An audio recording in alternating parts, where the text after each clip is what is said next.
seek recognition. I rise to support the objection. The gentlewoman is recognized for 5 minutes. Thank you, Madam Speaker. And to ease everyone's nerve, I want you to all know that I am not here to challenge anyone to a duel like Alexander Hamilton or Aaron Burr. Madam Speaker, my primary objection to the counting of the electoral votes of the state of Arizona is based on the Constitution and the direction of state legislatures through state law as spelled out in the following 2 clauses. Article 2, Section 1, Clause 2 states in part, and I quote, "Each state shall appoint in such manner as the legislature thereof may direct a number of electors." And the election clause of the Constitution provides state legislatures with explicit authority to prescribe, and I quote, "the times, places, and manners of holding elections," end quote.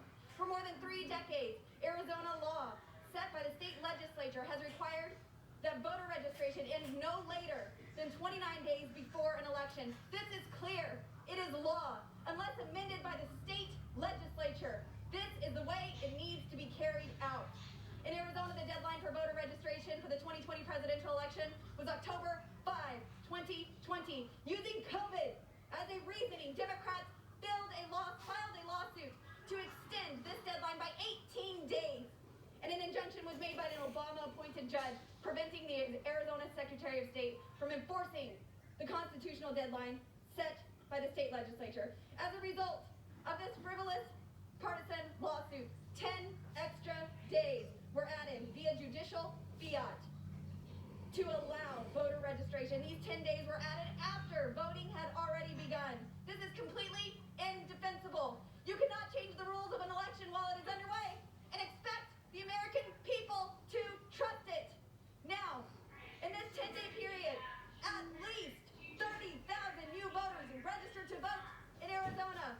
All of these votes are unconstitutional. It does not matter if they voted for President Trump or if they voted for Vice President Biden. They did not register in time for the election. The law states October 5th. Either we have laws or we do not. If we allow state election laws as set forth by the state legislature to be ignored and manipulated on the whim, partisan lawsuit, unelected bureaucrats, Order. The House will be in order. If we allow state election laws as set forth by state legislatures to be ignored and manipulated on the whims of partisan lawsuits, unelected bureaucrats, unlawful procedures, and arbitrary rules, then our constitutional republic will cease to exist.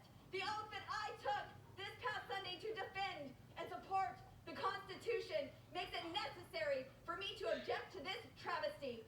Otherwise, the laws passed by the legislative branch merely become suggestions to be accepted, rejected, or manipulated by those who did not pass them. Madam Speaker, I have constituents outside this building right now. I promise my voters to be their voice.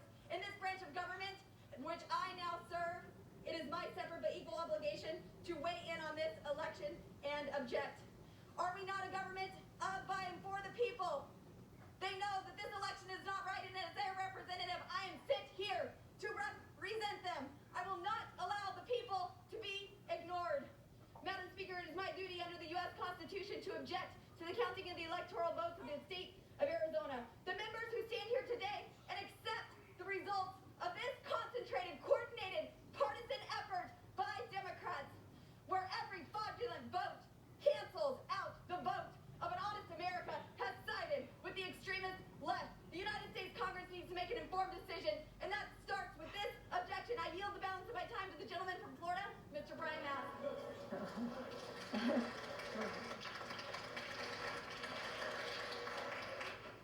Madam Speaker, I rise as well to support the objection, and I